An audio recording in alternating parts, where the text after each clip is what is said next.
Уважаемые представители средств массовой информации, уважаемые наши предприниматели, в последнее время возникает большое количество спекуляций вокруг темы, связанной с активами Российско-Кыргызского фонда развития. В этой связи я хотел бы предоставить сегодня всю информацию о текущей ситуации. Прежде всего, фонд всегда открыто публиковал всю имеющуюся информацию о своей деятельности в открытых источниках, и хочу вас заверить, что мы продолжим это делать далее. Второе. Ситуация, возникшая с активами фонда, не связана напрямую с работой фонда, она связана с деятельностью национального расчетного депозитария в европейских странах, который обеспечивал осуществление транзакционных операций по казначейскому портфелю фонда.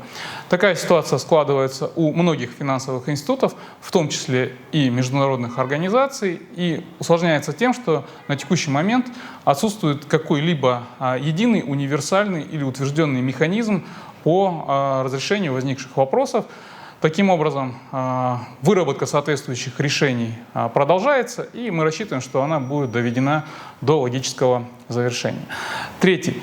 На текущий момент фонд осуществляет свою деятельность абсолютно в штатном режиме. Все обязательства перед нашими заемщиками выполняются в полном объеме. С начала года фонд уже профинансировал проектов на сумму 57 миллионов долларов США, одобрено новых заявок на сумму более 100 миллионов долларов США, и до конца года мы планируем вложить в экономику Кыргызской Республики сумму более 120 миллионов долларов США только в текущем году.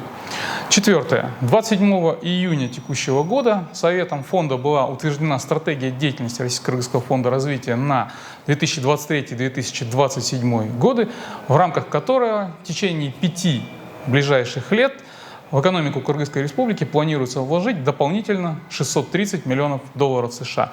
Эти деньги пойдут на реализацию новых инвестиционных проектов, и мы уверены, что соответствующее финансирование будет обеспечено в полном объеме, вне зависимости от какой-либо ситуации.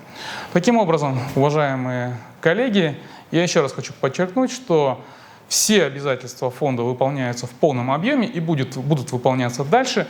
Новые заявки будут приниматься в штатном режиме, и одобрение проектов будет происходить в штатном режиме без ограничений. Спасибо за внимание.